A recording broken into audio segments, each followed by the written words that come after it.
The letter arrived this morning, postmarked November 26th, the day after Thanksgiving. It was addressed to the producer of a local radio station, KZEW. The producer, Mike Reiner, said he wrote Hinkley 3 weeks ago just out of curiosity.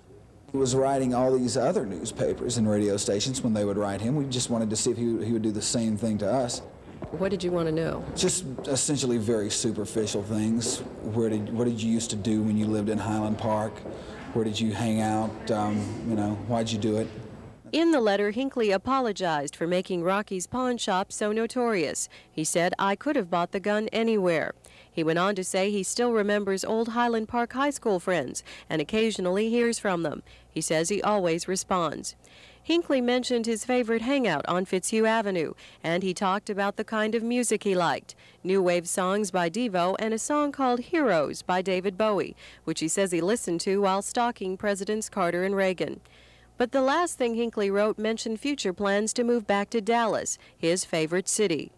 The staff at St. Elizabeth's Hospital in Washington, D.C. says Hinkley is free to write as many letters as he wants. The only restriction is that all his outgoing mail be screened for threats and obscene language. There was none of that in this letter, just a promise that he might write again.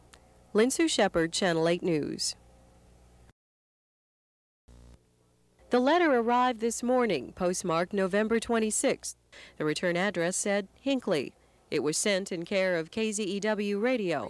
The producer, Mike Reiner, said he wrote Hinkley 3 weeks ago just out of curiosity. I figured it would be intercepted for one thing, and that he wouldn't even see it. But he got it, and he answered it. In the page-long letter, Hinkley said he was letting the station in on a few secrets. He told them, "I used to listen to the song Heroes by David Bowie when I was stalking Carter and Reagan. It got me in a strange mood." He went on to say, "I didn't mean to make Rocky's pawn shop so notorious. I could have bought the gun anywhere." Hinkley boasted of co-writing a song on Devo's new album, saying, "The song is called I Desire, and I want you to play it 58 times a day." Hinkley ended his letter with plans for the future. "Dallas is still my favorite city," he wrote, "and I plan to live there when I get out of this hospital."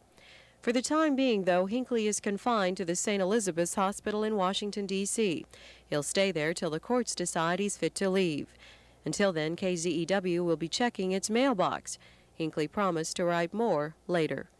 Lynn Sue Shepard, Channel 8 News. Well, basically, we noticed that he was writing all these other newspapers and radio stations when they would write him. We just wanted to see if he would do the same thing to us.